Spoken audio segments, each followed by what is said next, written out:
بسم اللہ الرحمن الرحیم الحمدللہ رب العالمین والعاقبۃ للمتقین والصلاة والسلام علی سید الانبیاء والمرسلین اما بعد فاعوذ باللہ من الشیطان الرجیم بسم اللہ الرحمن الرحیم۔ اللہ کے فضل و کرم سے آج ہم درس قرآن کے سبق نمبر 7 کا آغاز کر رہے ہیں۔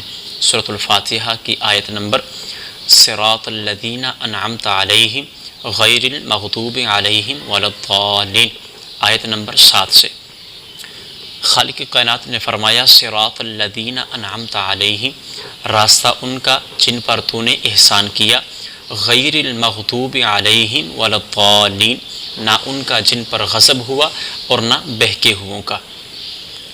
صراط الذین انعمت علیہم، یہ پہلی آیہ کریمہ کی تفسیر ہے کہ پہلی آیہ کریمہ تھی اہدنا الصراط المستقیم، یا اللہ ہمیں سیدھا راستہ دکھا یا ہمیں سیدھے راستے پر چلا۔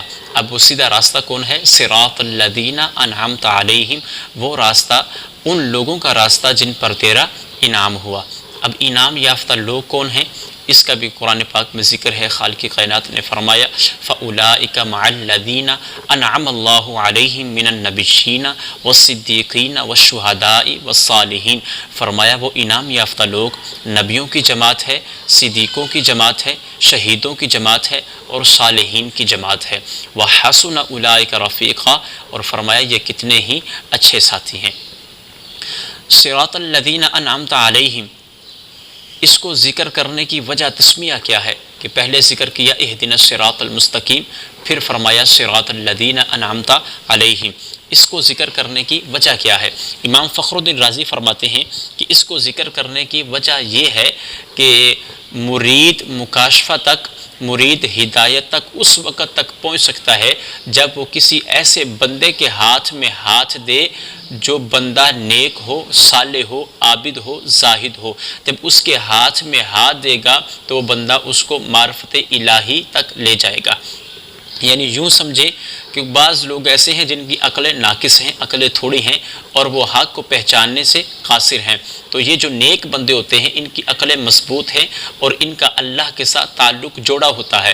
اب جب بندہ ان کے ہاتھ میں ہاتھ دے گا تو ان کے عقل کا نور ان کی عقلوں کو مضبوط بنا دے گا، اور اس وجہ سے یہ نیک بندوں کے ہاتھ میں جب ہاتھ آئے گا تو ان کی عقلیں مضبوط ہو جائیں گی، تو اس صورت میں وہ سعادتوں کے درجات تک پہنچ جائیں گے۔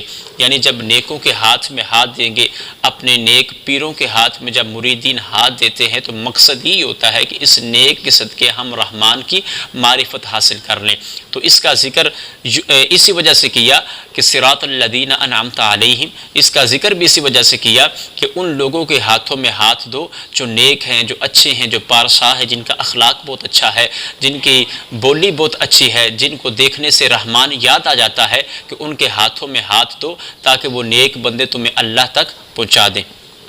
آگے فرمایا غیر المغضوب علیہم ولا الضالین، نہ ان کا جن پر تیرا غضب ہوا اور نہ بہکے ہوئوں کا۔ اب اس میں دو قول ہیں، ایک قول یہ ہے کہ جو پہلے ہے غیر المغضوب علیہم، اس سے مراد ہے یہودی، اور آگے جو بہکے ہوئے ہیں ان سے مراد ہے عیسائی۔ اور ایک قول یہ بھی ہے کہ امام فخر الدین رازی نے یہ بھی لکھا ہے جن پر غضب ہوا ان سے مراد بد عمل ہے، اور جو بہکے ہوئے ہیں ان سے مراد بد عقیدہ لوگ ہیں۔ تو اس سے پتہ یہ چلتا ہے کہ ایک سچے مسلمان کو، ایک اچھے مسلمان کو، نیک مسلمان کو چاہیے کہ وہ اپنے عقائد، اپنے اقوال، اپنے افعال بد عقیدہ لوگوں سے جدا رکھے، اپنے افعال، اپنے اقوال انگریزوں سے، عیسائیوں سے، یہودیوں سے، بد عقیدہ لوگوں سے جدا رکھے تاکہ اس میں اور اس میں فرق ہو جائے۔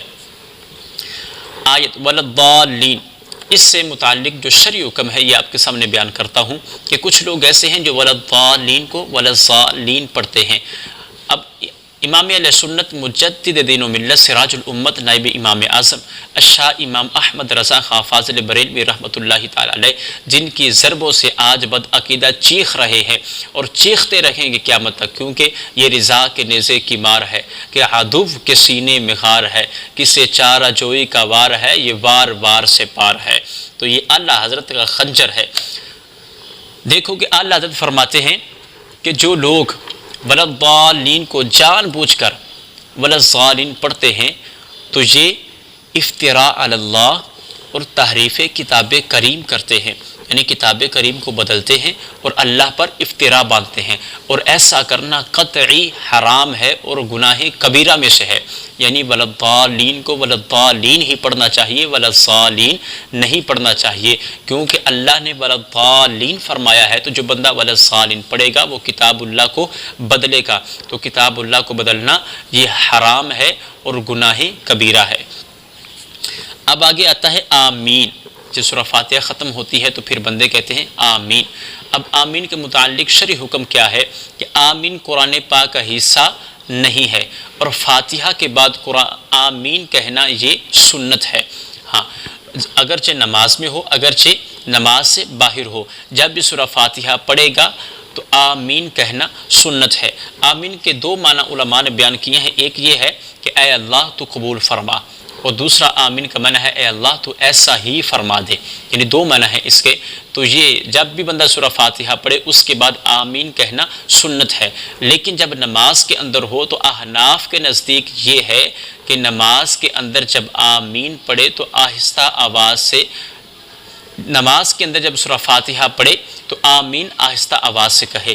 اگر امام صاحب کے پیچھے ہے تو امام کو بھی یہ چاہیے جب وہ سورہ فاتحہ مکمل کر لے ولضالین کہہ لے تو پھر تھوڑا سا سا لے اور آمین کہے اور آہستہ سے کہے، کیونکہ اس بارے میں حدیث مبارکہ بہت زیادہ ہے کہ آپ علیہ السلام آمین آہستہ کہتے تھے، اور احناف کا موقف بھی یہی ہے کہ جب امام صاحب ولضالین پڑھیں تو اس کے بعد آمین آہستہ کہیں، اور مقتدی بھی آمین آہستہ کہیں۔ آج ہماری سورۃ الفاتحہ مکمل ہو چکی ہے، دعا ہے کہ اللہ تعالی ہمیں آگے بھی اسی طرح درس قرآن کرنے کی توفیق عطا فرمائے، اور سننے والوں کو سن کے اس پہ عمل کرنے کی توفیق عطا فرمائے۔ وآخر دعوایا ان الحمد للہ رب العالمین۔